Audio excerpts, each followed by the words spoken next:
Muy bien, hermanos, pues ya estamos listos. Vamos a dar inicio, que los hermanos se vayan anexando conforme vayan llegando. Voy a pedir a mi hermano Daniel García que por favor nos dirijan una oración. Y ya está.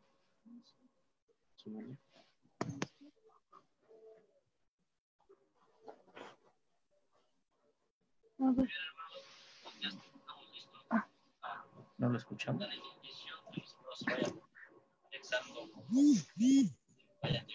Discúlpanos, hermano Daniel, no te escuchamos.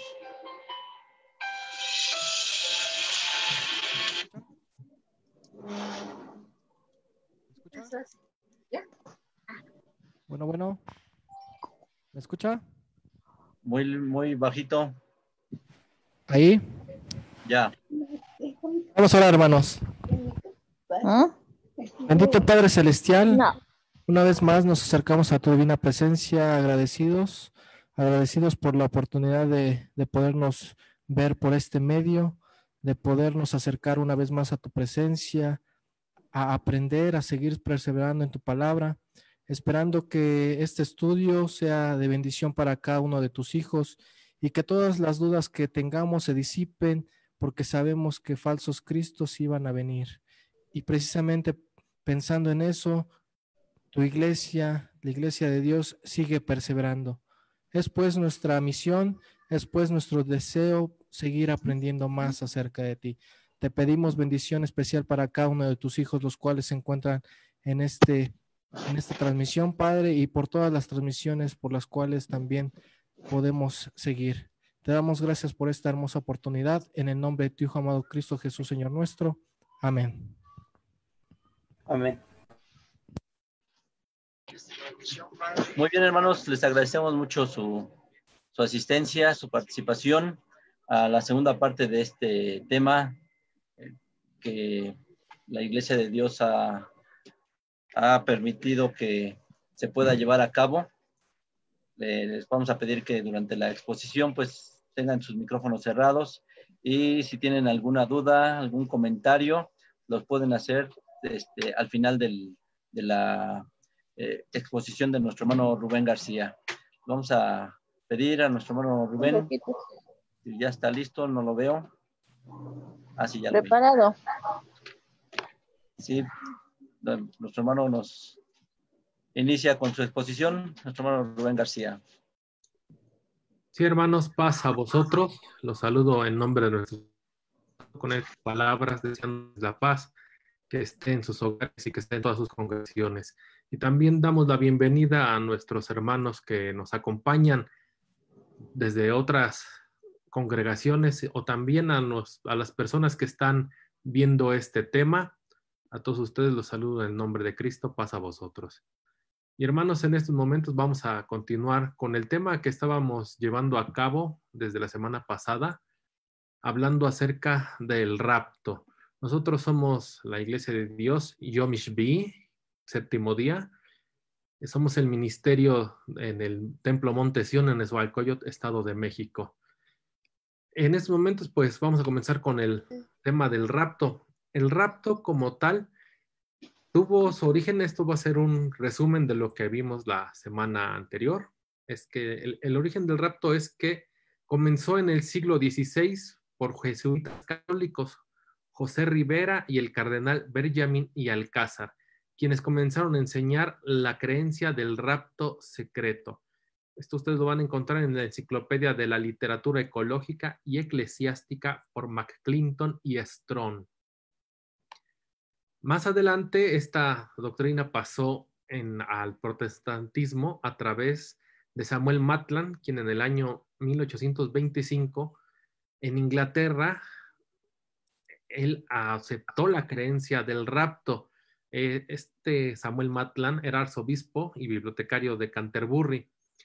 5 años más tarde, en 1830, J.N. Darby, el fundador de Plymouth Brethren, aceptó la creencia y C.S. Scofield, en su Scofield Reference Bible, predicó el rapto, dirigiéndose en esta forma la creencia hacia el hacia el protestantismo, absorbiendo ellos toda esta enseñanza católica y popularizándola hasta la fecha.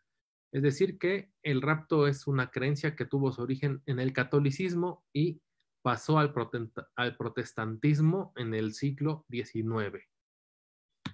Bueno, para todo esto habíamos hablado de lo que es un rapto. Un rapto es el acto de retener a alguien en contra de su voluntad, por lo general con el fin de conseguir un rescate. Habíamos comentado que esto era un hecho delictivo que en todos los países es perseguido y castigado.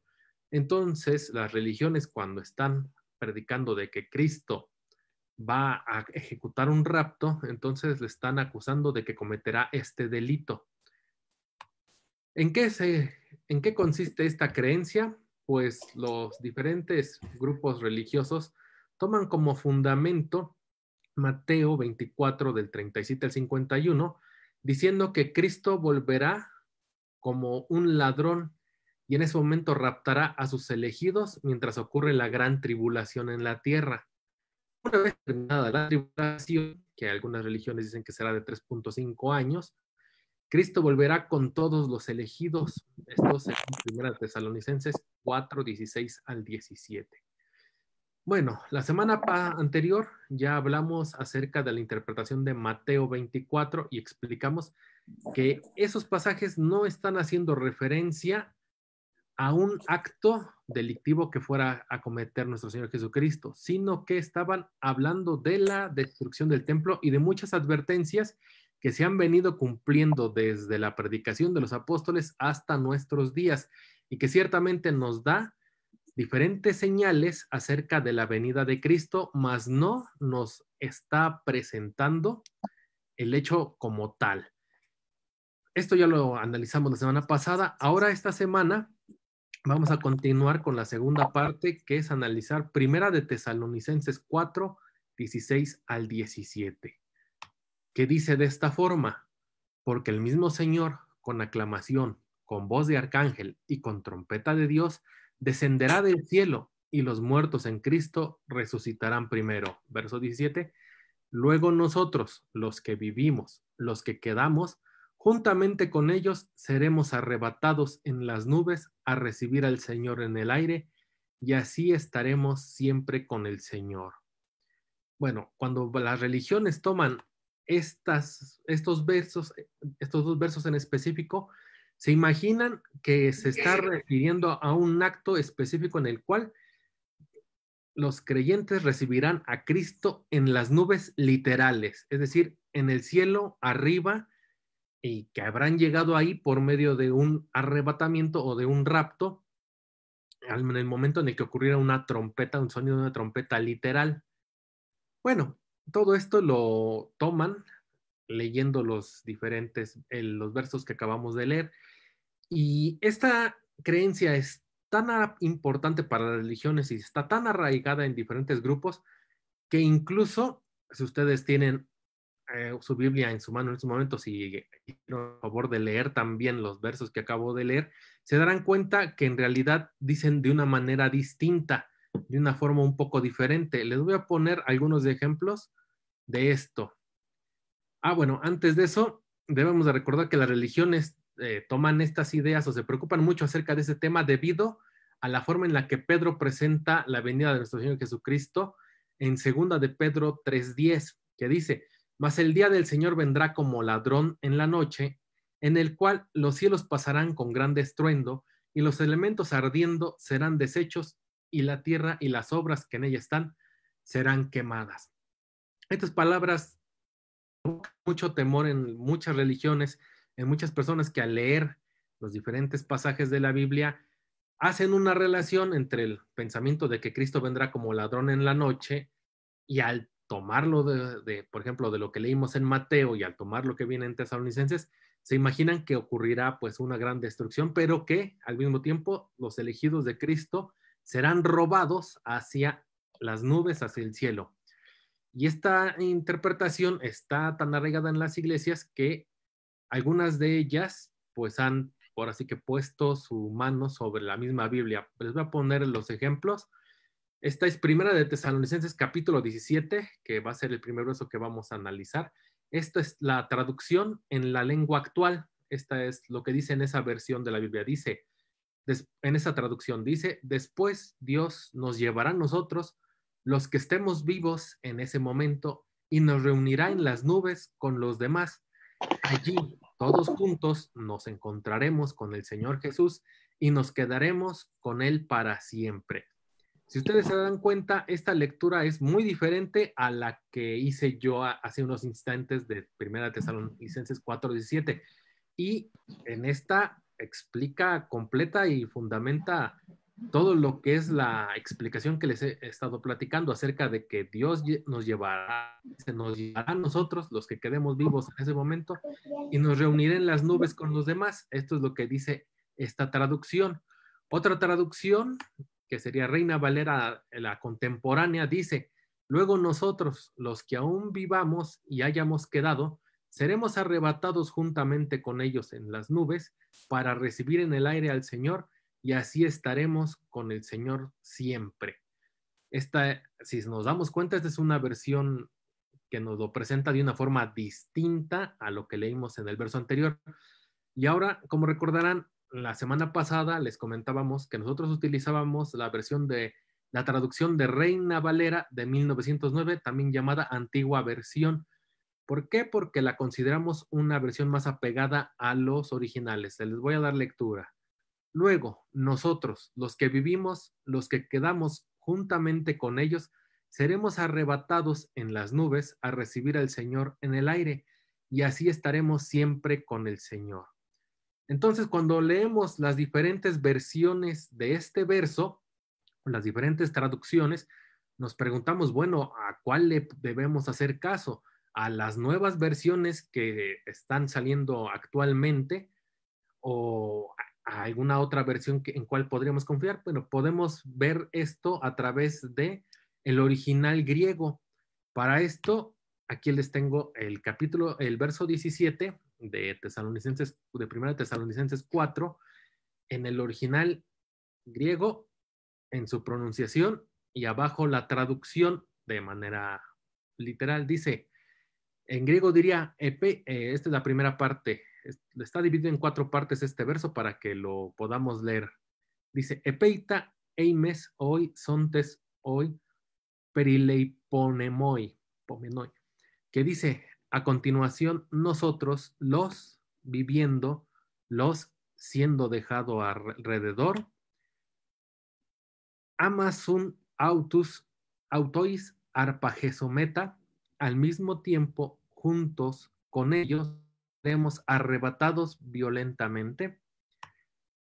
En nefelais eis apantesin tou kyrios eis eara que outos, que quiere decir en nubes para encuentro del Señor en aire, y así pantotesun Kyrio esometa, que dice siempre juntos con Señor estaremos.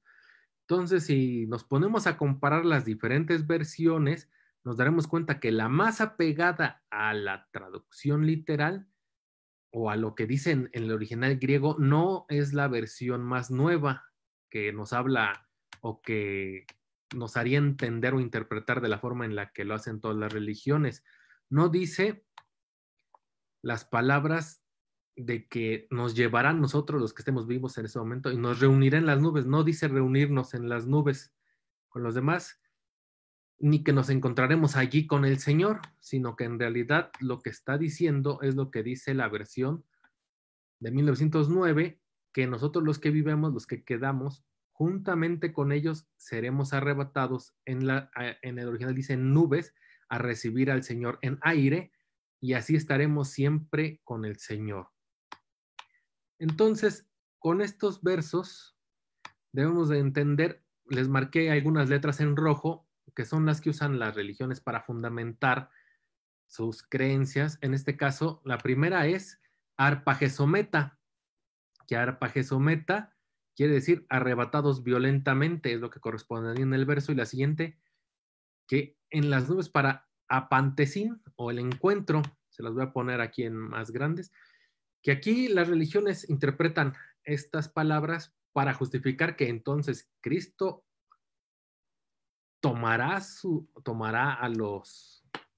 elegidos en ese momento y los arrebatará violentamente, es decir, se los robará para encontrarse con ellos en las nubes, que sería la siguiente palabra, apatesim, encuentro.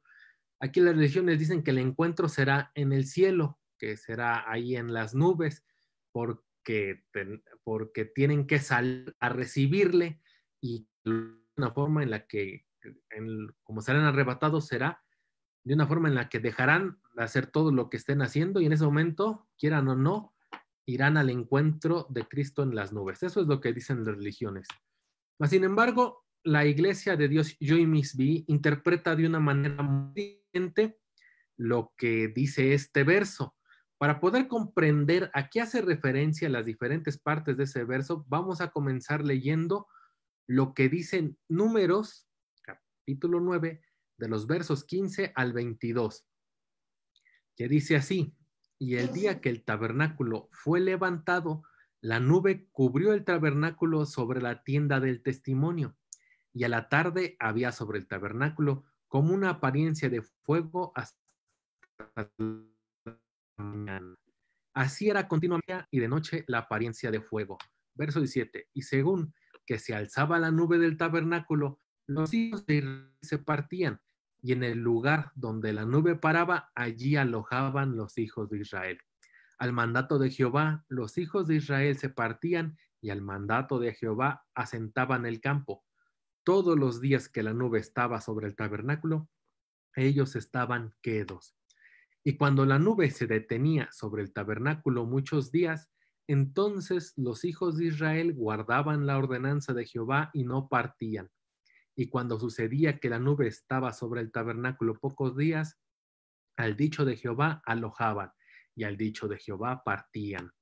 Y cuando era que la nube se detenía desde la tarde hasta la mañana, cuando a la mañana la nube se levantaba, ellos partían. O si había estado el día y a la noche la nube se levantaba, entonces partían.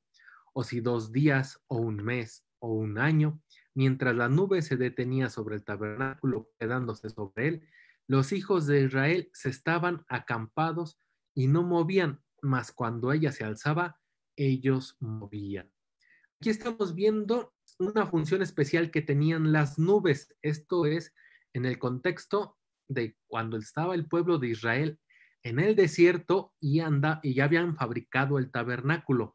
Entonces, en esos momentos había una nube que estaba encima del pueblo de Israel y que esta era la forma en la que Dios ordenaba al pueblo de Israel cuándo debían levantarse el campamento y cuándo debían partir, cuándo debían quedarse en un lugar y cuándo debían irse.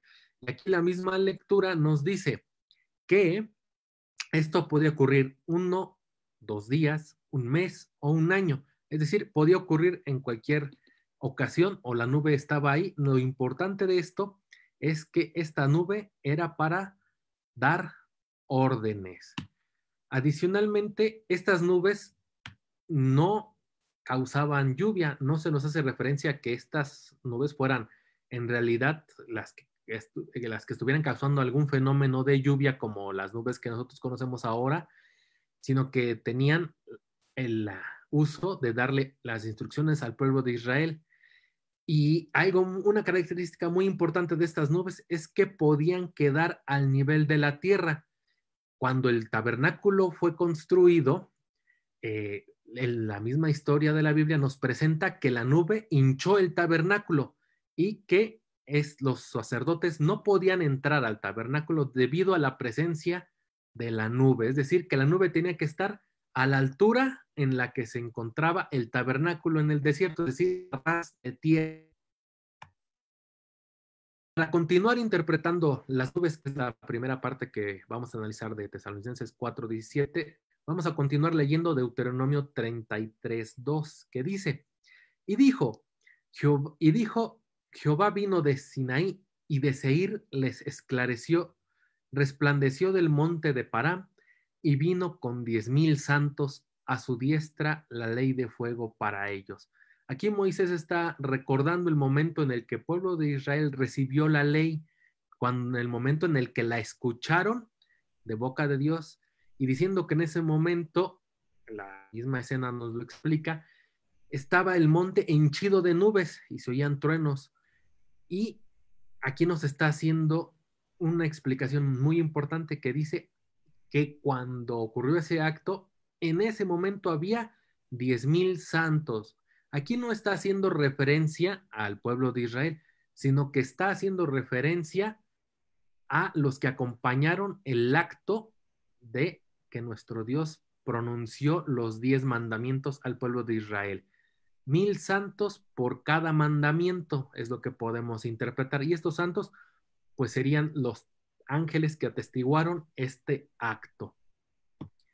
Adicionalmente, para dar fundamento a estas palabras que les acabo de decir, tomamos Hechos 7:53, que dice que recibiste la ley por disposición de ángeles y no la guardasteis. Estas palabras las dijo Esteban justo antes de que fuera apedreado. Es decir, que Esteban entendió y les explicó lo que estaba ocurriendo en el momento en el que el pueblo de Israel escuchó de boca de Dios los 10 mandamientos, diciendo que recibiste la ley por disposición de ángeles. ¿Dónde estaban esos ángeles? En las nubes que acompañaron ese acto. Adicionalmente, podemos ver Mateo 25:31, que dice, y cuando el Hijo del Hombre venga en su gloria y todos los santos ángeles con él, entonces se sentará sobre el trono de su gloria. Y cuando tomamos estos versos de la venida de nuestro Señor Jesucristo, nos dice que no viene solo, y todos los santos ángeles con él. ¿Dónde van a venir esos ángeles? En las nubes, que está hablando de 1 Tesalonicenses 4:17. Aparte podemos ver Apocalipsis 1:7. He aquí que viene con las nubes y todo ojo le verá, y los que le traspasaron y todos los linajes de la tierra se lamentarán sobre él. Así sea. Amén. Nuestro Señor Jesucristo no viene solo, viene con acompañantes, con sus santos ángeles, que son estas nubes que servirán como testigos de la venida de nuestro Señor Jesucristo. Entonces, al momento de que leemos 1 Tesalonicenses 4:7, las nubes no está haciendo referencia a las nubes que nosotros vemos en el cielo, las nubes que causan lluvia, no son esas nubes, sino que son los ángeles que acompañan el regreso de nuestro Señor Jesucristo. Con esto podemos entender la parte que dice que vendrá con nubes.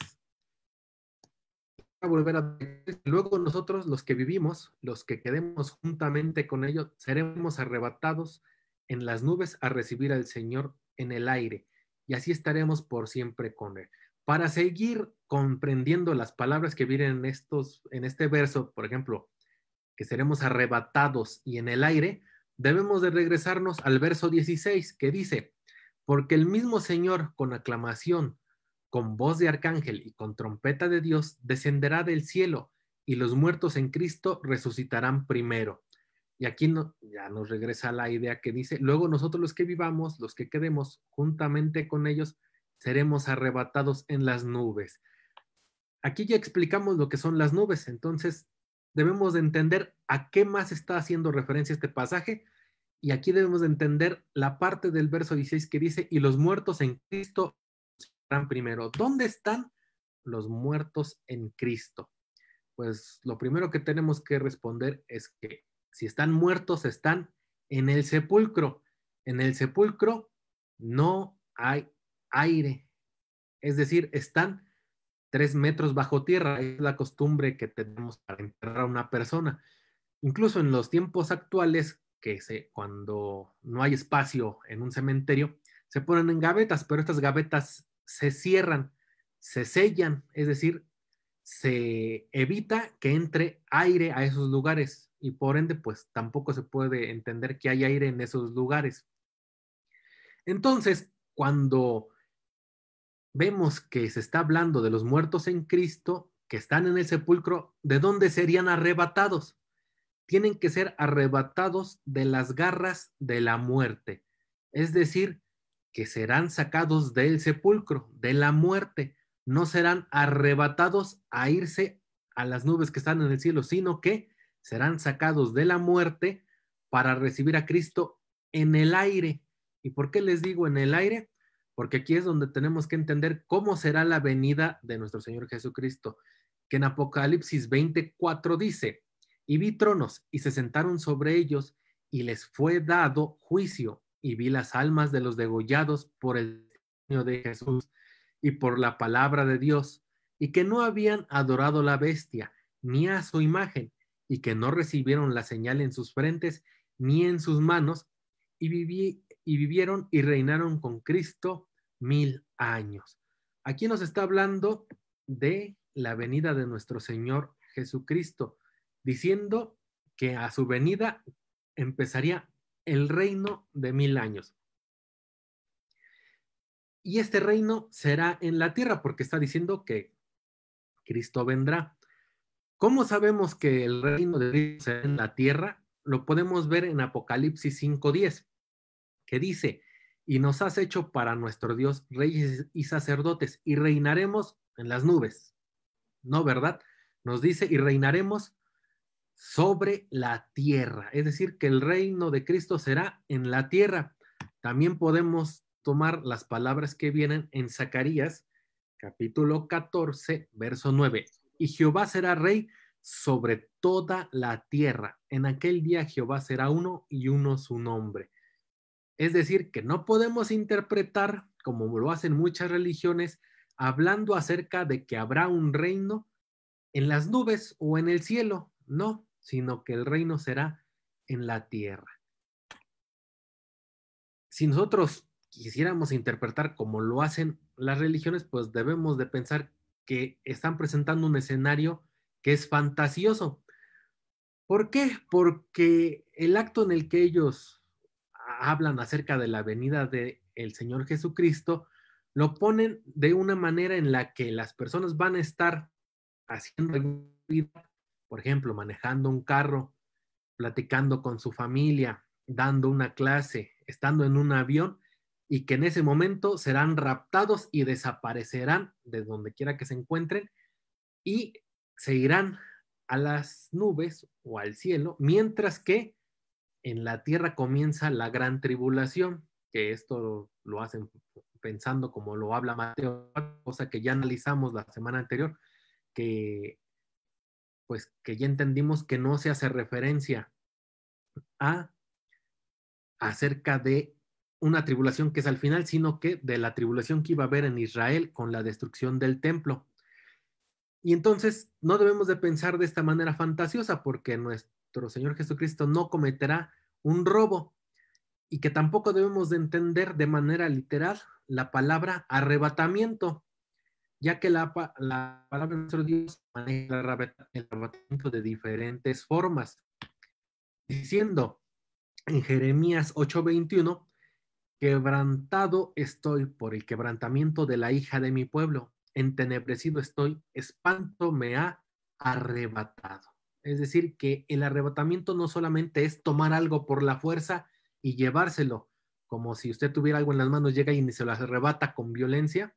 No debemos de entenderlo solamente de esta forma, sino que también debemos entender que hay arrebatamientos en sentimiento. Aquí en este caso Jeremías tenía mucho miedo, estaba espantado, diciendo: espanto me ha arrebatado. Es decir, mis pensamientos están completamente temerosos, no puede pensar en otra cosa, sino que solamente en el temor que estaba en ese momento. Otro ejemplo lo podemos ver en Hechos 11:5, que dice: estaba yo en la ciudad de Jope orando y vi en rapto de entendimiento una visión, un vaso como un gran lienzo que descendía, que por los 4 cabos era abajado del cielo y venía hacia mí. Aquí estamos viendo una visión que tuvo el apóstol, diciendo que vi en rapto de entendimiento. Es decir, que en ese momento sus pensamientos de lo que estaba pensando fueron cambiados por esta visión. Fue un acto en el cual su pensamiento, su mente fue llevada a dejar de pensar en lo que estaba, a pensar en otra cosa distinta, en una visión. Y por último vemos Hechos 22:17 que dice, y me aconteció, vuelto a Jerusalén, que orando en el templo, fui arrebatado fuera de mí. Es decir, que este arrebatamiento es un acto que ocurría en su mente o en su espíritu, diciendo que fue sacado de sus pensamientos hacia un pensamiento distinto que le llegó en ese momento. Entonces, ¿cómo es que debemos de entender cuando Pedro presenta el fin del mundo, la destrucción del mundo, hablando de que sería un fuego que lo abrazaría todo y lo quemaría todo? Pues bueno, es que no debemos de tener miedo, ya que al mismo tiempo que ocurra esto, también ocurrirá una transformación,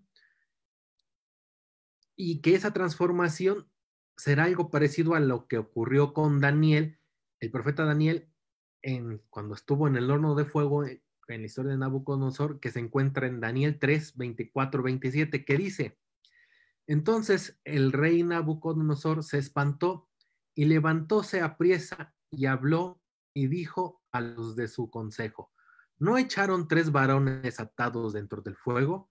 Ellos respondieron y dijeron al rey, es verdad, oh rey. Respondió él y dijo, he aquí que yo veo 4 varones sueltos que se pasean en medio del fuego y ningún daño hay en ellos, y el parecer del cuarto es semejante a hijo de los dioses. Entonces Nabucodonosor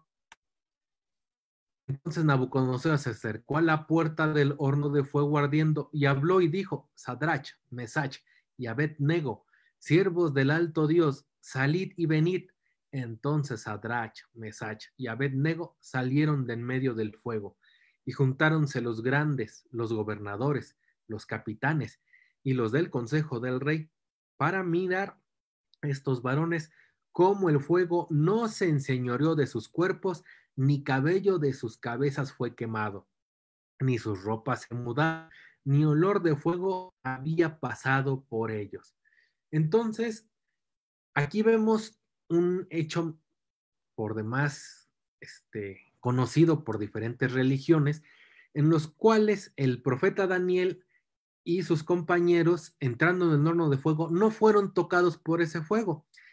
Así será la venida de nuestro Señor Jesucristo cuando Pedro presenta que habrá una transformación o que habrá una destrucción por fuego que lo quemará todo.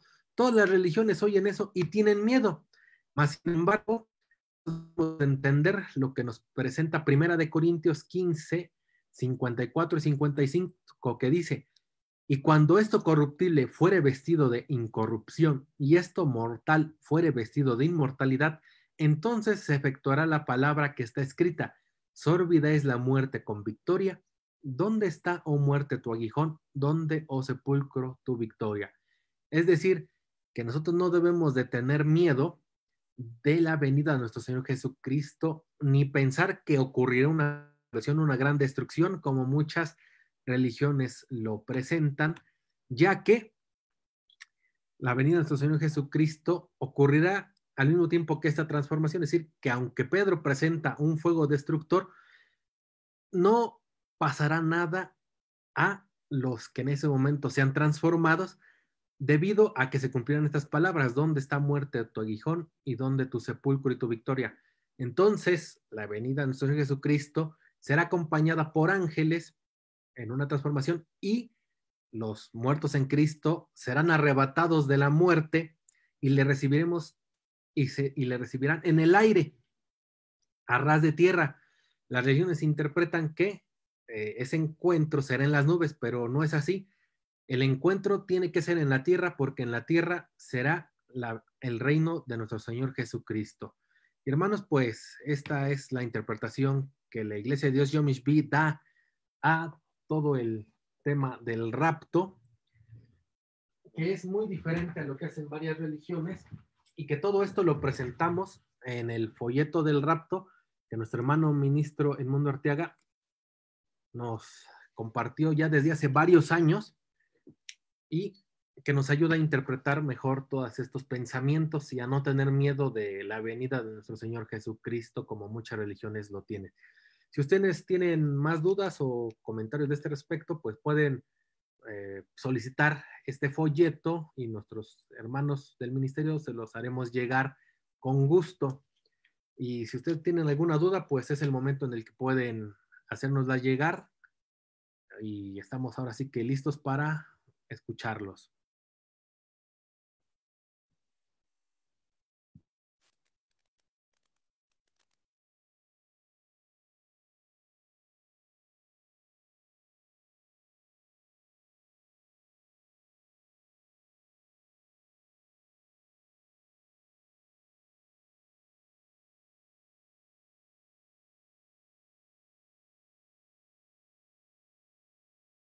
No puedo escuchar al hermano Juan que está hablando.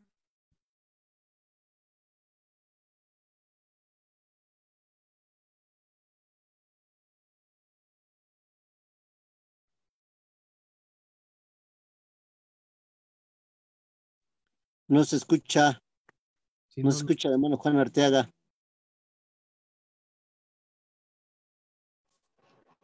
Sí, bueno, ¿me escuchan? Sí, hermano, ya lo escuchamos.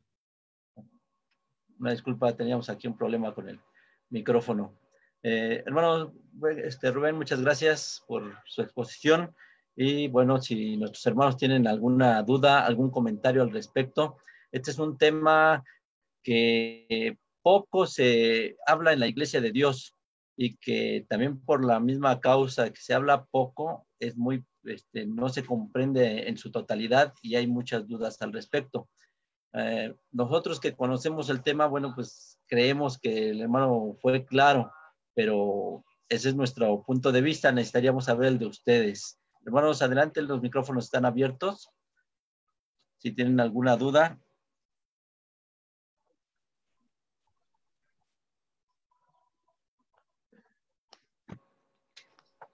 Los hermanos de Facebook, bueno, saludamos a nuestra hermana Doñita Cruz, que nos dice, gracias por enseñarnos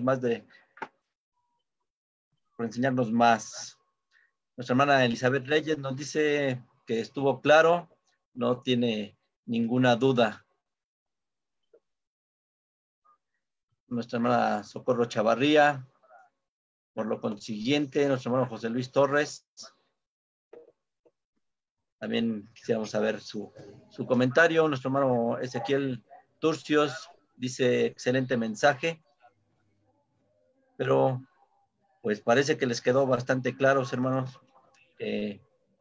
No vamos a ser raptados como tienen idea muchas personas.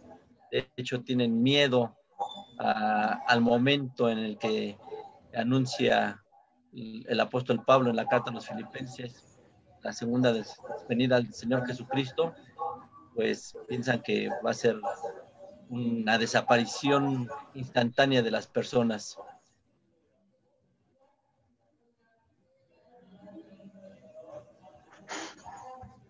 Estoy revisando.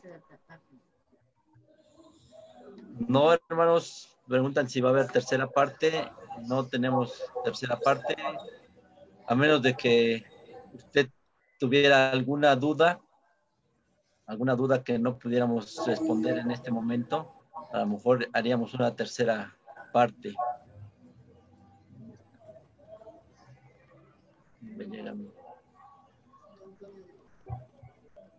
Sí, nuestro hermano Antonio de Padua pregunta si va a haber una tercera parte. Reitero, nosotros conocemos el tema porque ya tiene varios años que lo hemos visto aquí. Nuestro hermano Antonio de Padua nos dice, las nubes representan ángeles. Así es, hermano.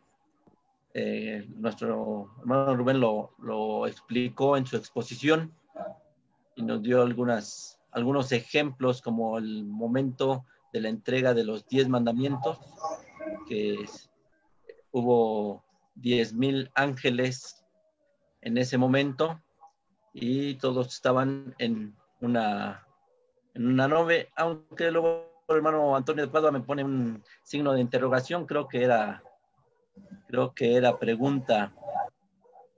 ¿Las nubes representan ángeles? Sí, hermano, las nubes representan ángeles, ya que están mencionando que nuestro Señor Jesucristo viene con sus santos y también viene con nubes, es decir, que estas nubes son las que son en realidad sus ángeles que lo acompañan en su venida. Para esto lo entendimos en Deuteronomio 33:2 y también lo vimos en el mensaje que dio Esteban cuando les habla que recibieron la ley de boca de ángeles.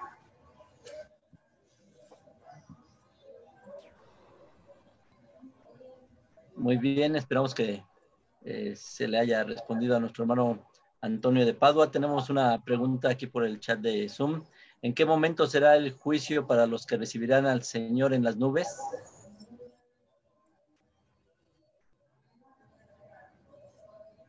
Nuestro hermano está haciendo una pregunta muy interesante que está hablando bueno, de los que recibirán a Cristo. Pues ya entendimos que primero en las nubes, no debemos entender que es en las nubes del cielo, sino que es en la tierra y que esas nubes son los ángeles. La otra, algo que está, que viene en los mismos versos que acabamos de leer, en el ejemplo de Zacarías, perdón,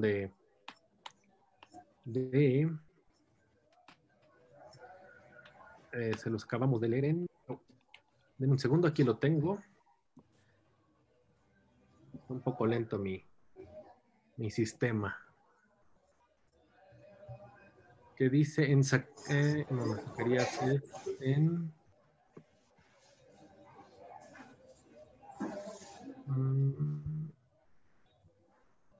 se los quiero poner para que ustedes también lo vean.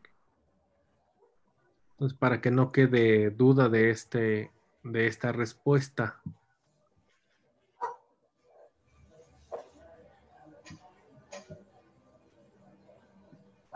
Lo estoy buscando aquí en la presentación.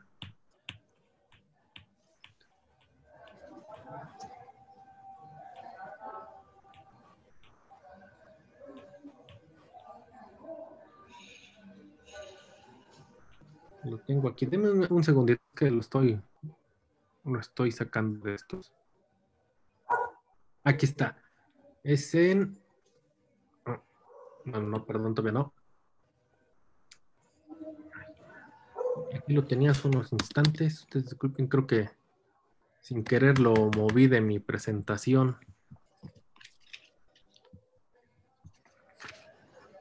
Entonces, lo tengo aquí en el sistema.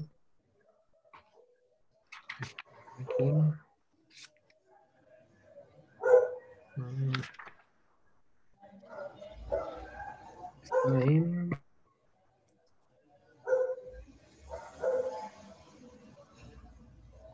Los quiero poner aquí ya para que todos lo tengamos.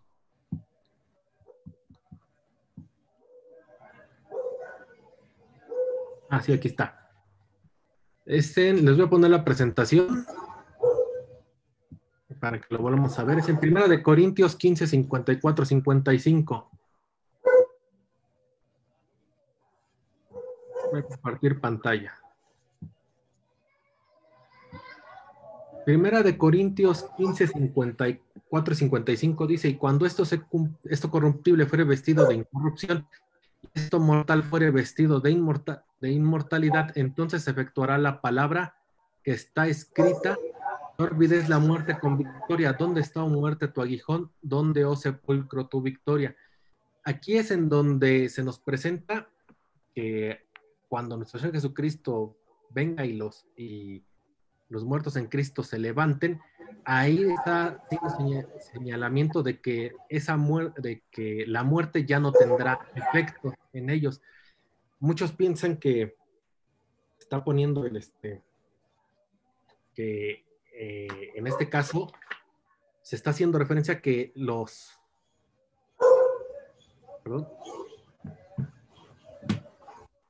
que se está poniendo por manifiesto de que ellos, como ya recibieron a Cristo, entonces ya ahora sí que ya pasaron una prueba, por decirlo así, de manera implícita se debe de entender que ellos ya aprobaron el juicio y que en estos momentos están siendo, bueno, que ya habrán pasado la prueba y que ya habrán sido juzgados.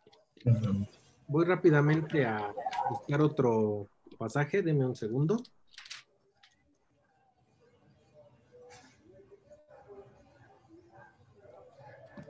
Ok, ahorita lo voy a buscar. Entonces, aquí muchas personas están entendiendo que ese juicio...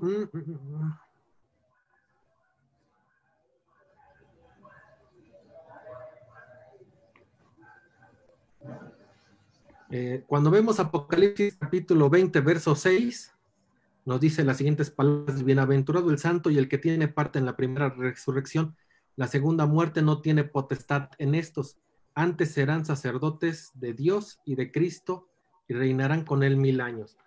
Aquí, hablando de los muertos en Cristo, dice que ellos pues no tienen, ahora sí que no tienen lugar en la segunda muerte, es decir, en el juicio final, ya que ellos pues ahora sí que al ser resucitados en el principio, pues ya se considera que ellos ya pasaron la prueba. Ellos ya no fueron, pues ahora sí que ellos ya no serán juzgados posteriormente, porque ya debieron haber sido juzgados anteriormente y haber sido catalogados como dignos de resucitar en la primera. No sé si eso les da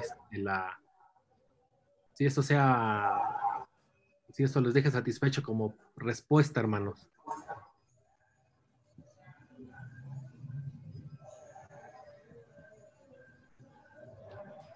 Bueno, esperaríamos a ver semana que hace la pregunta, Sí. que nos comenta. Sí, hermano, gracias. Gracias. Saludos a todos de paz. Gracias, sí, hermana Marisela. Sí, muchas gracias. Sí, hermano Rubén, yo me surge pues la duda porque quisiera entender los tiempos.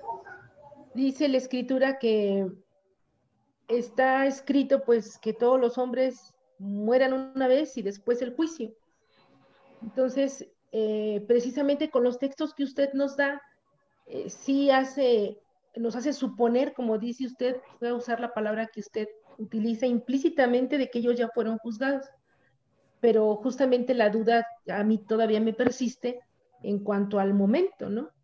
Porque el primer texto de Tesalonicenses dice que resucitarán y recibirán al Señor en el cielo.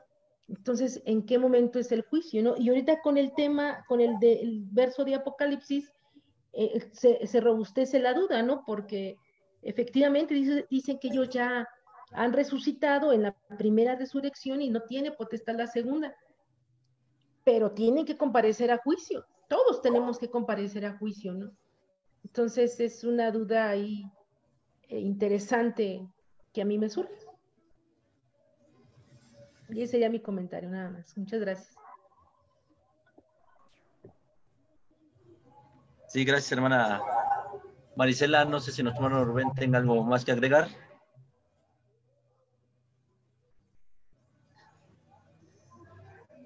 Porque tenemos también... ¿Sí, hermano Rubén? Sí, hermanos, pues esa es la gran duda, ¿no? Que a veces se tiene, ¿no? Acerca de estos actos, cuando nos dice nuestra hermana Marisela que escrito está que todos los hombres mueran y después el juicio, pues muchas veces la imaginación nos hace pensar muchas cosas distintas, ¿no? ¿Cómo es el juicio de nuestro Dios? Pues en este caso nos está hablando de los muertos en Cristo, ¿no? Es decir, a aquellos que aceptaron y obedecen a Cristo. Entonces, ellos al momento en el que están aceptándolo, entonces, en ese momento están ahora sí que pasando por ese juicio, por el momento en el que empiezan a aceptarlo, que empiezan a ocurrir bueno, en sus vidas empiezan a demostrar que aceptaron a Cristo. Todos esos actos forman parte de esa actividad que ahora sí que forma parte del juicio.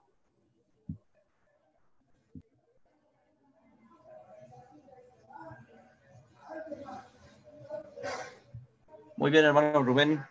Tenemos aquí comentario de nuestro hermano Antonio de Padua.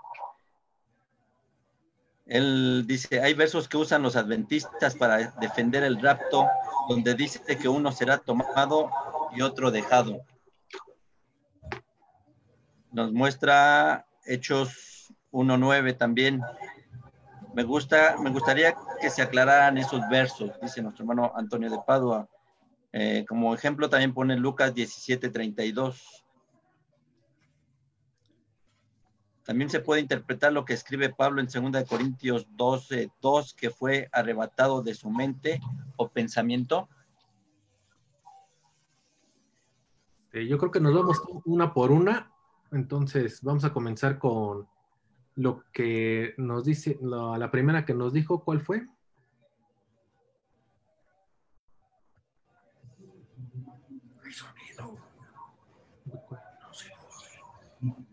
Primeramente nos comenta, hay versos que usan los adventistas para defender el rapto, donde dice que uno será tomado y otro dejado, y nos marca Hechos 1:9.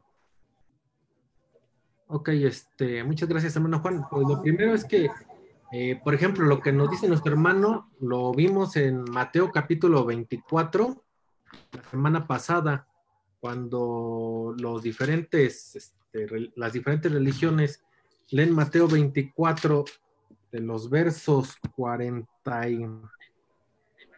del verso 41 en adelante, empiezan a interpretar acerca de que por ejemplo, verso 41, verso 40, entonces estarán dos en el campo, el uno será tomado y el otro será dejado, dos mujeres moliendo a un molinillo, la una será tomada y la otra será dejada.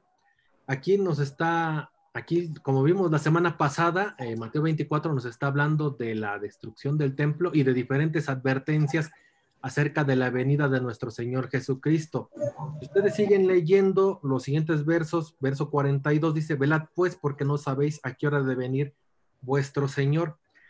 Y lo que habíamos comentado es que estos versos no los debemos de tomar exclusivamente o específicamente para entender cómo será la venida de nuestro Señor Jesucristo, sino acerca del mensaje que quería dar nuestro Señor Jesucristo en este pasaje, que empezó diciendo en el verso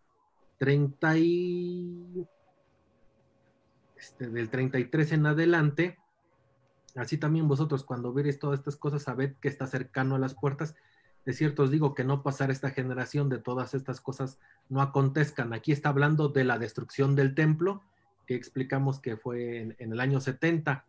Siguiente, y el cielo y la tierra pasarán, mis palabras no pasarán, pero el día y la hora nadie sabe, ni aun los ángeles de los cielos, sino mi Padre solo.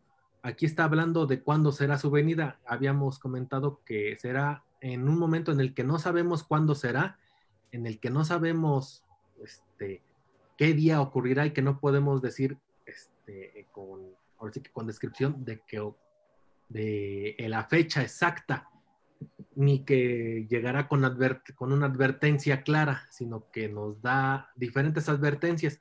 Y la advertencia principal que vemos en Mateo 24 con todos estos versos es acerca de su venida, diciendo que tenemos que estar preparados, que tenemos que estar listos y a la espera, porque también continúa diciendo más adelante que como lo toman las religiones, verso 42, velad pues porque no sabéis a qué hora de venir vuestro Señor, empero sabed que si el padre de familia supiese a cuál vela el ladrón arriba de venir, velaría y no dejaría minar su casa. Verso 44, por tanto también vosotros estad apercibidos porque el Hijo del Hombre ha de venir a la hora que no pensáis. Y al decir estas palabras, Cristo no nos lo dijo que deberíamos pensarlo de que era un ladrón o que vendría a robarnos, de que vendría a tomar uno sí, uno no, sino que vendría sin advertencia, es decir, que debemos estar preparados porque Él vendría a la hora que no sabríamos. Verso 45, ¿quién pues es el siervo fiel y prudente el cual puso su Señor sobre su familia para que le dé alimento a tiempo? Bienaventurado aquel siervo al cual cuando el Señor viniere le hallare haciendo así. De cierto os digo que sobre todos sus bienes le pondrá. Y aquel siervo malo dijere en su corazón, mi Señor se tarda en venir, y comenzare a herir a sus consiervos y aún a comer y a beber con los borrachos, vendrá el Señor de aquel siervo en el día que no espera y a la hora que no sabe, y le cortará por medio y pondrá su parte con los hipócritas y allí será el lloro y el crujir de dientes. Aquí nos está hablando de cuando venga nuestro Señor Jesucristo, allí sí tenemos que estar preparados, tenemos que estar todo el tiempo actuando y esperándolo, es decir, estar listos para su venida, no pensando que nuestro Señor se está tardando y como se está tardando que podemos hacer lo que queramos, no, sino que lo que nuestro Señor Jesucristo en todos estos versos de Mateo 24 y Lucas 21, que también lo vimos la semana pasada, no nos hace referencia a que vendrá a robarnos, sino que nos está poniendo el ejemplo específico de que debemos estar preparados para su venida. Eso es con respecto a la primera pregunta de los versos que toman para justificar el rapto. Y el otro que mencionó fue Hechos 1:9. Aquí, si no mal recuerdo, está hablando del momento en el que nuestro Señor Jesucristo se alzó. Hechos 1:9 dice así. Sí, en la conferencia. Y habiendo dicho estas cosas, viéndolo ellos, fue alzado y una nube le recibió y le quitó de sus ojos. Bueno, aquí en esta parte, pues podríamos, también nos hace referencia acerca de nubes. Como tal, en ningún pasaje nos hace una explicación, una referencia directa a esta parte de que esas nubes fueran ángeles. Más sí podemos entender que estas sí son nubes normales, porque dice que cuando llegó a esas nubes ya no lo vieron, ya no pudieron seguir con la vista a nuestro Señor Jesucristo, diciendo que fue quitado de ellos. Entonces estas nubes no las podemos tomar para interpretar que fueran ángeles, porque en ningún otro lado nos da una referencia a esto.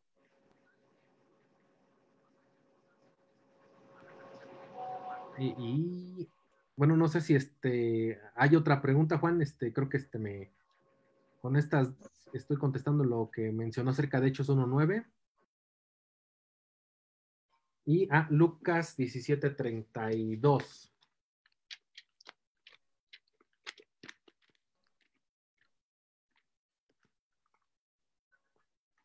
Lucas 17:32. Que ahora que... Sí, ya... sí, de acuerdo, perfecto. Aquí nos está hablando de capítulo 17 de Lucas también lo fuimos comparando la semana pasada, que justamente dijimos que Lucas 17 y Mateo 24 están hablando del mismo hecho. Perdón, hace unos instantes dije Lucas 21, me falló la memoria, y es Lucas 17, porque si ustedes empiezan a leer los diferentes versos, perdón, no, esto es antes de las preguntas que les hicieron del templo. Aquí está hablando acerca de la venida. Vamos a ver, como nos lo dice nuestro hermano en Lucas 17:32. Dice: acordaos de la mujer de Lot, cualquiera que procurare salvar su vida la perderá, y cualquiera que la perdiere la salvará. Os digo que en aquella noche estarán dos en la cama, y el uno será tomado y el otro será dejado. Dos mujeres estarán moliendo juntas, la una será tomada y la otra dejada. Dos estarán en el campo y uno será tomado y el otro dejado. Respondiendo le dicen: ¿dónde, Señor? Y él les dijo: donde estuviera el cuerpo, allá se juntarán también las águilas. Estos versos, este capítulo 17 de Lucas, no lo toqué la semana pasada, pero si ustedes recordarán lo que leímos en Lucas 21 acerca de esa misma profecía. Estamos viendo que nuestro Señor Jesucristo estaba hablando de la destrucción del templo la semana pasada, y veíamos en Lucas 21 que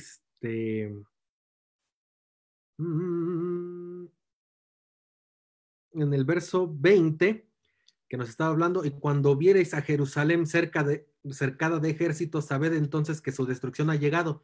En Lucas 21:20 nos está hablando de la destrucción del templo, pero si nosotros vemos estas mismas palabras acerca de que nos está hablando de que uno será dejado y uno será tomado, y también lo relacionamos con Mateo 24, que en donde lo estábamos viendo, Mateo 24 en el verso.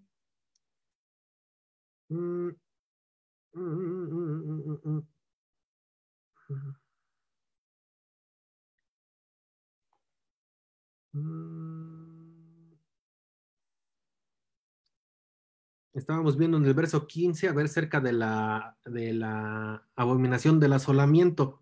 Pero más adelante también nos habla acerca de nos habla acerca también del cuerpo muerto. Cuando dice, también lo tocamos la semana pasada.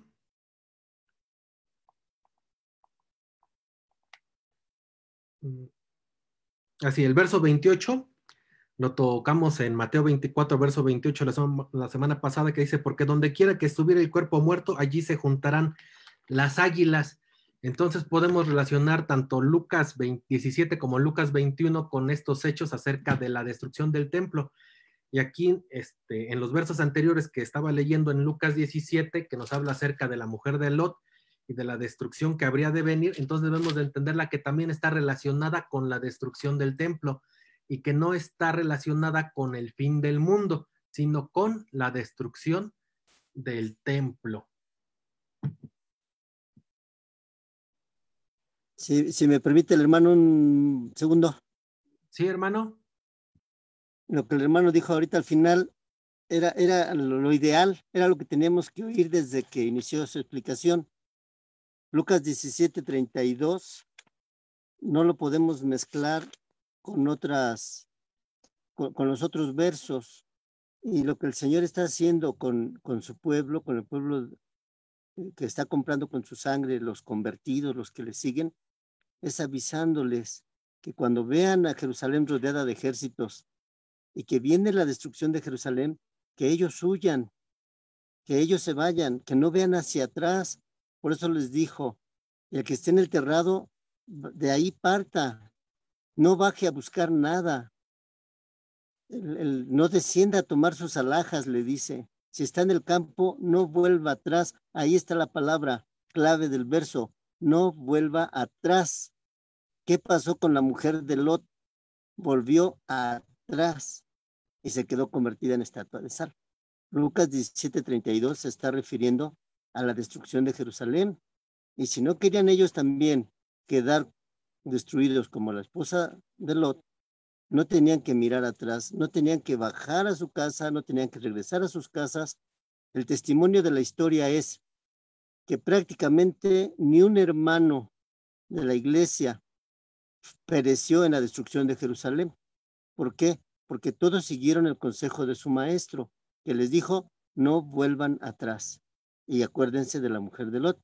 Muy bien por la respuesta de nuestro hermano. Al final la concluyó muy bien.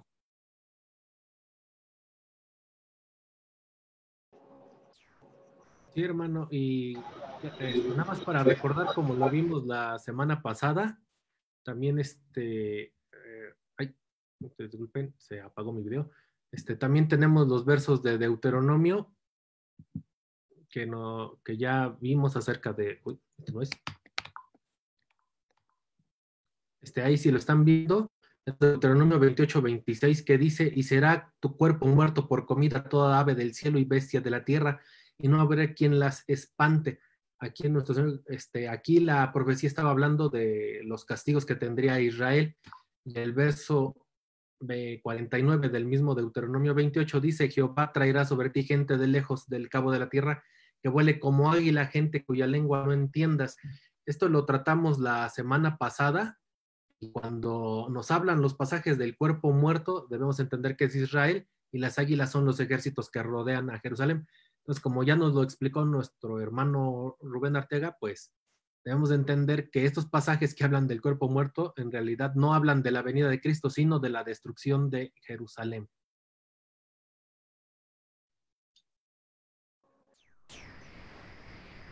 Muy bien, hermano Rubén.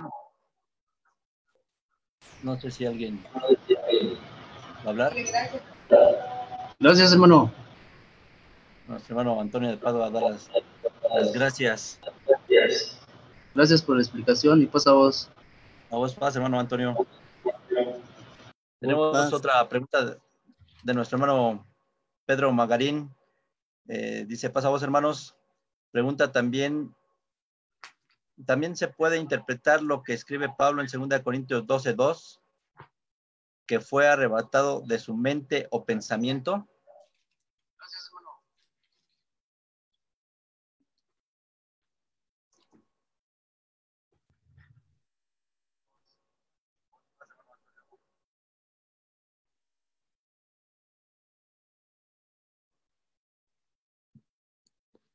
Le voy a dar lectura al verso que nos pide nuestro hermano, 2 Corintios 12:2. Voy a leer desde el principio, desde el verso 1. Dice, no me es conveniente gloriarme, mas vendré a las visiones y a las revelaciones del cielo. Conozco un hombre en Cristo que hace 14 años y en el cuerpo, no lo sé. Si fuera del cuerpo, no lo sé, Dios lo sabe. Fue arrebatado hasta el tercer cielo. Conozco a tal hombre y si en el cuerpo y fuera del cuerpo, no lo sé, Dios lo sabe. Que fue arrebatado al paraíso donde oyó palabra secreta que el hombre no puede decir. Bueno, hermanos, estos pasajes forman parte de un tema muy importante también de la Iglesia de Dios, que es la ida al cielo. Este es un tema, pues, que por sí solo requiere de de toda una presentación, porque todas las religiones también toman estos versos para justificar la ida al cielo. Este tema ya lo tenemos también contemplado entre las diferentes presentaciones que vamos a realizar a lo largo de los estudios que llevaremos, y yo creo que esta será más clara cuando se presente todo este tema, porque las religiones consideran que estos versos justifican un poco de la ida al cielo, y la Iglesia de Dios tiene una explicación bastante larga acerca de este tema. Entonces yo creo que será más propicio contestar junto con el tema de la ida al cielo, hermanos.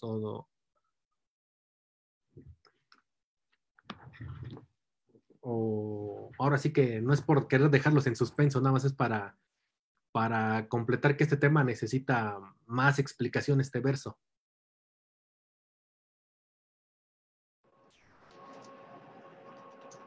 Muy bien, hermano Rubén. Vamos a ver.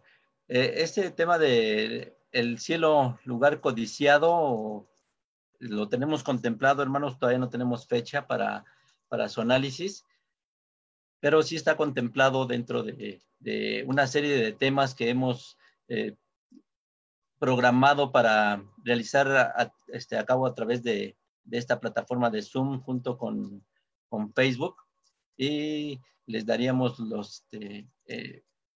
el calendario de temas más adelante.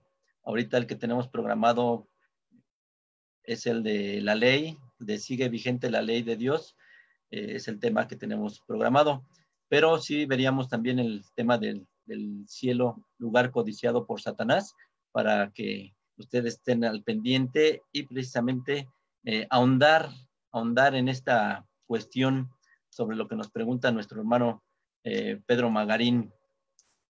No sé si alguien más tuviera alguna pregunta, alguna duda, algún comentario. Me voy a atrever a hacer un comentario por lo que escuché de nuestra hermana Marisela Torres, porque no vi en ella la convicción plena en la respuesta que se le dio. Nosotros estamos analizando el tema de el milenio. Ahí se va a explicar con más detalle esa cuestión de 1 Tesalonicenses 4:16 junto con Apocalipsis 20:4. Nosotros lo hemos analizado. De hecho, tenemos la enseñanza de un gran maestro que fue mi padre, que nos explicó muy bien estos versos, ¿sí? Precisamente en qué momento va a ser el juicio de esos, de los que habla Tesalonicenses y Apocalipsis, los muertos en Cristo, en qué momento va a ser su juicio, ¿sí? O sea, yo le podría dar respuesta en este momento, hermana Marisela, pero la voy a dejar un poquito con esa duda para que siga asistiendo a estos temas. Tampoco tengo la fecha de este tema, pero sí lo tenemos contemplado.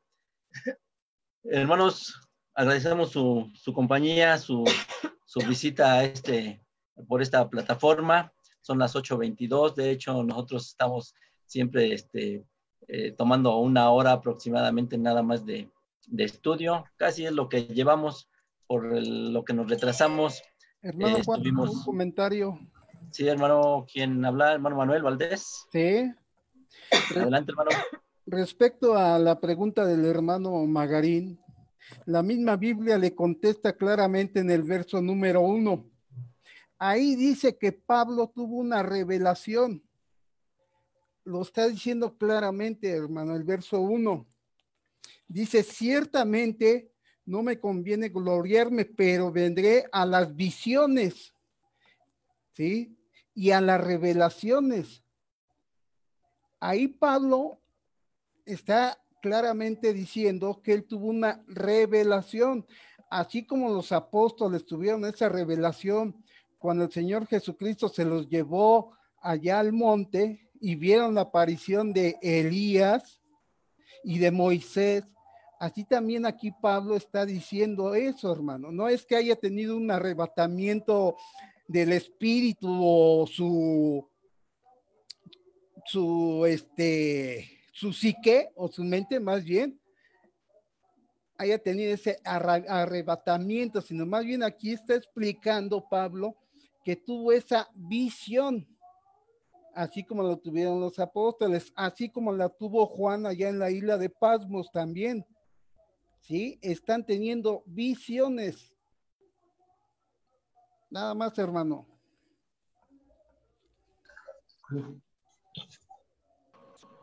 Muchas gracias, hermano Manuel Valdés. Nuestro hermano Roberto Torres tiene la mano alzada y tiene la palabra, hermano Roberto. No me lo pierdas. ¿Qué tienes? Con tu cámara, Juanito. ¿Ah, sí? Límpiatela. Espérate. ¿No me escuchó? Es que tiene que activar su micrófono, hermano Roberto. Y ahora sí. Bueno, primero que nada, saludos de paz. Bueno, yo quiero hacer 2 comentarios. Primero, acerca de la pregunta que hizo la hermana Marisela, quiero hacer un comentario.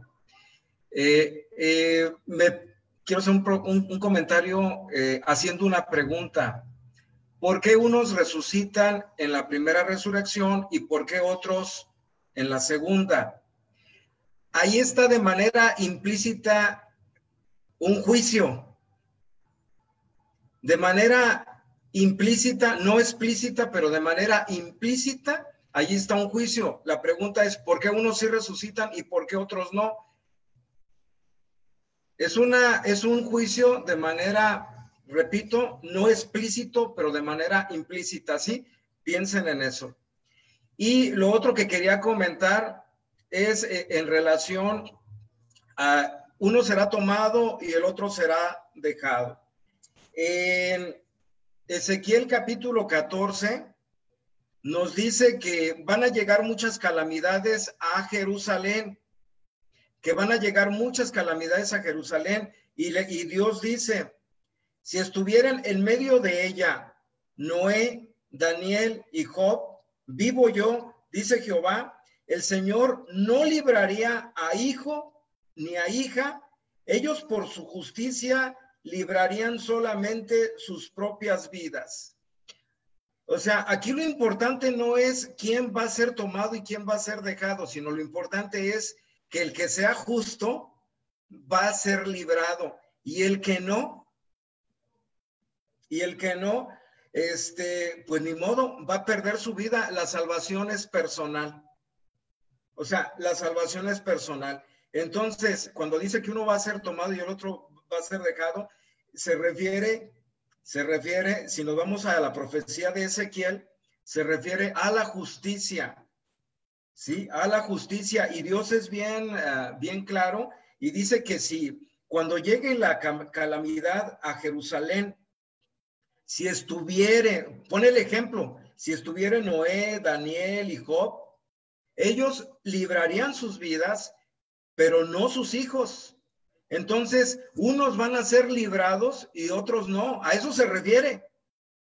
A eso se refiere. No, o sea, no de que uno va a desaparecer porque fue arrebatado y el otro ahí se va a quedar. No se refiere a eso. Se refiere quién libraría su vida. ¿Quién va a librar su vida? Unos la van a librar, otros no, dependiendo de la justicia de cada uno. Dependiendo de la justicia de cada uno. Si leemos toda la profecía de Ezequiel 14, habla de las calamidades que llegan a Jerusalén y que unos van a ser librados y otros no. Entonces, no se refiere a que uno desaparezca y porque es raptado, no, se refiere sobre todo, vuelvo a repetir, a la justicia, tenemos otro ejemplo, las 10 vírgenes, unas eran prudentes, 5 eran prudentes y 5 eran imprudentes y solamente 5 entraron, las otras se quedaron. No quiere decir que las 5 fueron arrebatadas y Dios se las llevó, simplemente dice que por la justicia, por la prudencia, 5 mujeres pudieron entrar y 5 se quedaron. Entonces, a eso se refiere y vuelvo a repetir, no se trata de quién se queda y quién se va, sino de la justicia.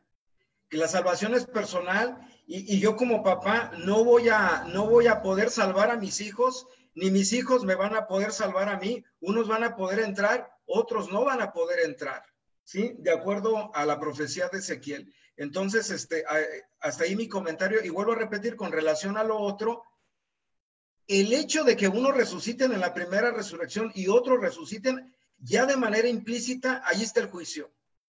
Y hasta ahí mis comentarios. Gracias. Y hermano Roberto Torres, con respecto a su segundo comentario, pues tiene usted toda la razón, ¿sí?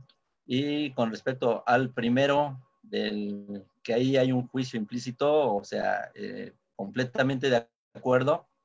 Y como le reitero, ese punto lo estamos analizando y se les va a explicar en qué momento se lleva a cabo ese juicio, porque como bien dice, ahí hay un juicio y ciertamente, ¿sí? Lo que se tiene que hacer ahora es explicar cómo se llevó a cabo ese juicio y por qué se llevó a cabo ese juicio, ¿sí? Entonces, hermanos, pero eso se los vamos a explicar más adelante. Digo, ahorita sería meternos en otro tema prácticamente, ¿eh? Porque si se los explicamos o se los explico muy someramente, van a quedar todavía de todas maneras con muchas dudas. Y además de eso, nos vamos a meter a otro tema. Ese nos va a llevar hacia otro tema. Pero les rogamos que estén al pendiente y la Iglesia de Dios en esta localidad, pues sí, lo que aprendimos es siempre a dar las respuestas a todas las dudas. Eso fue lo que aprendimos por un maestro que fue el ministro Edmundo Arteaga, pastor de casi pues 56 años en este lugar. Entonces, hermanos, pero pues ahí sí les rogamos de su paciencia en lo que terminamos de delinear bien este tema, porque va a ser un tema muy controvertido y también va a haber muchas muchas dudas al respecto. ¿Alguien tiene algún comentario más que quisiera anexar? Adelante. Sí. Yo quiero pensar, y me da gusto saludar al hermano Roberto Torres. Quiero pensar que el hermano Roberto en su comentario está de acuerdo con el tema que se ha expuesto. Solo que hay que entresacarlo lo mejor que de todo lo que nos dijo, o sea, en cómo va hilándose sus palabras con el tema que se expuso. Es importante lo que comentas sobre el juicio. Y no debemos olvidar que aunque es otro tema aparte, pero que va implícito también en este tema, no debemos olvidar 1 de Pedro capítulo 4, verso 17, donde se expone porque tiempo es que el juicio comience de la casa de Dios. Y si primero comienza por nosotros, ¿qué será el fin de aquellos que no obedecen al Evangelio de Dios? Entonces, la palabra de nuestro Dios nos va marcando el orden que nuestro Padre Celestial ha establecido para este tipo de situaciones, pero pues ya en su momento, como dijo el hermano Juan Ortega, se podrá platicar con profundidad. Gracias, hermano Roberto. Muchas gracias también a ustedes que nos invitaron. Me da mucho gusto ver por este medio, verlos a ustedes, hermano Rubén, hermano Juan, y a mis demás hermanos no los conozco, pero les deseo bendiciones de parte de Dios para todos. Me da mucho gusto verles, saludarles y que Dios les bendiga. Hermano Muchas Juan, gracias, hermano Roberto, y también nos da gusto saludarlo y verlo, porque hace años que no nos vemos. ¿Alguien estaba hablando? Perdón. Sí, hermano, un complemento que se me pasó muy importante acerca de la pregunta del hermano Magarín. Aquí Pablo está hablando de esa visión que tuvo. La iglesia de Dios, hermanos, divide el reino de Dios en 3 fases: reino de la gracia, reino milenial y reino eternal. Ahora, Pablo está diciendo ahí que fue al tercer cielo. Es decir, hermanos, que esa visión que tuvo el apóstol Pablo tuvo una total inconsciencia de todo lo terrenal, de todo lo material, y Dios le mostró en esa revelación algo acerca de ese reino eternal, ¿sí? Acuérdese que Pablo está hablando de la resurrección allá en 1 Corintios capítulo 15. Aquí en 2 Corintios, Pablo está manifestando eso de la visión que Dios le dio de lo divino, de lo celestial. Entonces tuvo una total inconsciencia de todo lo terrenal y su pensamiento únicamente lo tenía en las cosas divinas. En este caso, ese tercer cielo que está representando el reino eternal de Dios. Nada más, hermano. Muchas gracias, hermano Manuel Valdés. No sé, por ahí vi que alguien abrió su micrófono, no sé si tenía algún comentario. Parece que mi hermano Víctor. A sus órdenes, mi hermano Juan. Pasa a ustedes, hermanos. A vos pasa, hermano, adelante. Si se me permite hacer solo una aportación y a la vez también una petición.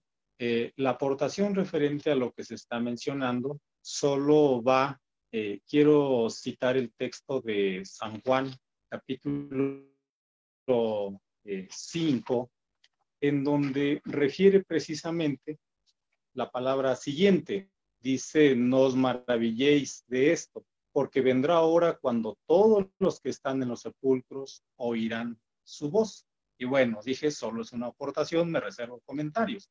Y quiero aunarlo precisamente con lo que dice Mateo capítulo 25, verso 31, a lo cual dice así: cuando el Hijo del Hombre venga en su gloria y todos los santos ángeles con él, entonces se sentará en su trono de gloria y serán reunidas delante de él todas las naciones y apartará los unos de los otros como aparta el pastor las ovejas de los cabritos.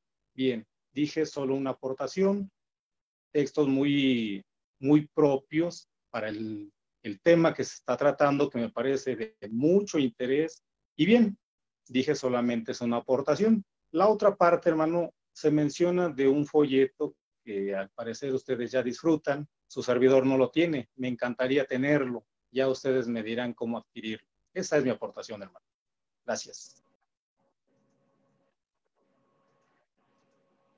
Gracias, hermano. No sé por qué no se lo hemos dado. O sea, mi papá siempre trató de tenerlo del material, pero siempre se nos escapaba algo. Se lo voy a hacer llegar por WhatsApp en un PDF, al igual que a mis hermanos que están conectados, que tengo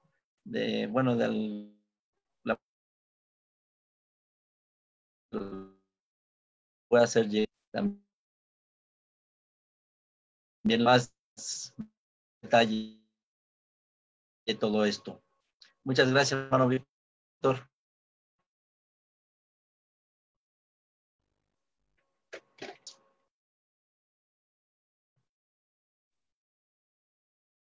Y pues al parecer es todo, hermanos.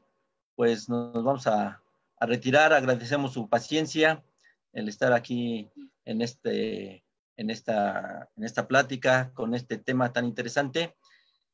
Y pues estamos a sus órdenes para lo que gusten. Y siempre si tuvieran algún comentario o alguna sugerencia para algún tema, con mucha confianza, con toda confianza y con mucho gusto lo llevamos a cabo. Tenemos ahorita, la semana que entra no vamos a tener plática, hermanos, no vamos a tener esta conferencia, debido a que nosotros ahorita estamos llevando a cabo una actividad aquí infantil. Debido a la pandemia, estamos con las instalaciones cerradas. Estamos haciendo malabares nosotros aquí, tratando de que los niños hagan sus números especiales precisamente por la plataforma Zoom, y esto nos ha tenido muy ocupados, y toda esta semana vamos a estar bastante ocupados. La semana que entra los pequeños, pues vamos a tratar de hacerle una comida virtual, una reunión virtual con ellos para clausurar esta semana infantil que estamos llevando a cabo. Por lo cual, pues les pedimos nos disculpen, sí vamos a terminar un poquito agotados. Hoy estamos muy agotados, aunque es el inicio de la actividad. Ya que 8 días yo creo que vamos a estar peor. Pero todo sea para el engrandecimiento de la obra del Señor, hermanos. Así de que muchas gracias. Y el siguiente tema sería el domingo 16 de agosto, igual a las 19 horas, con el tema de la ley de Dios. ¿Está vigente la ley de Dios? Y pues agradecemos también sus comentarios, sus dudas a ese respecto, para que podamos aclarar todo esto. Si ya no hay ningún comentario más, hermanos, pues le voy a pedir a mi hermano Rubén Arteaga que sea él que nos despida en una oración a través de este medio.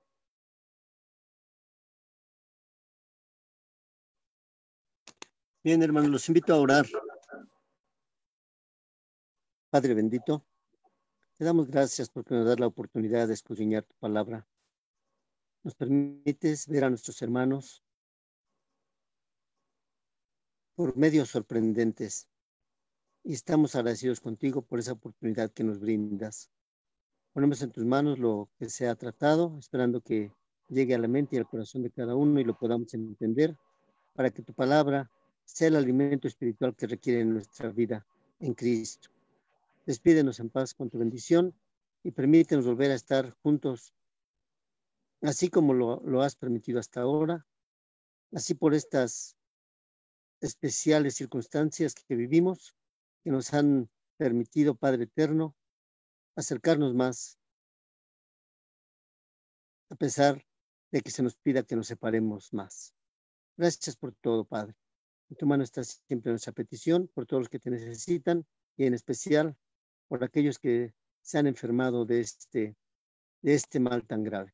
Sánales y permite que haya salud sobre la tierra. Tú eres un Dios de amor, un Dios de misericordia, y puedes enviar salud a los enfermos. Ponemos en tus manos. Todo te lo agradecemos, Padre bendito, esperando una bendición para nuestro hermano Rubén García, que ha expuesto este tema, esperando que le sigas brindando más de tu Espíritu Santo, para que siga brindando más enseñanzas a todos nosotros. Agradecidos pues contigo, Padre eterno, en el nombre bendito de Cristo Jesús. Amén. Amén. Amén. Hermanos, muchas gracias. Que Dios les bendiga. Paz a vos, que estén bien. Que tengan bendiciones todos estos días. Paz a vos. Paz a vos. Saludos a todos. Hasta vos. Pasa vos. Pasa vos, hermano.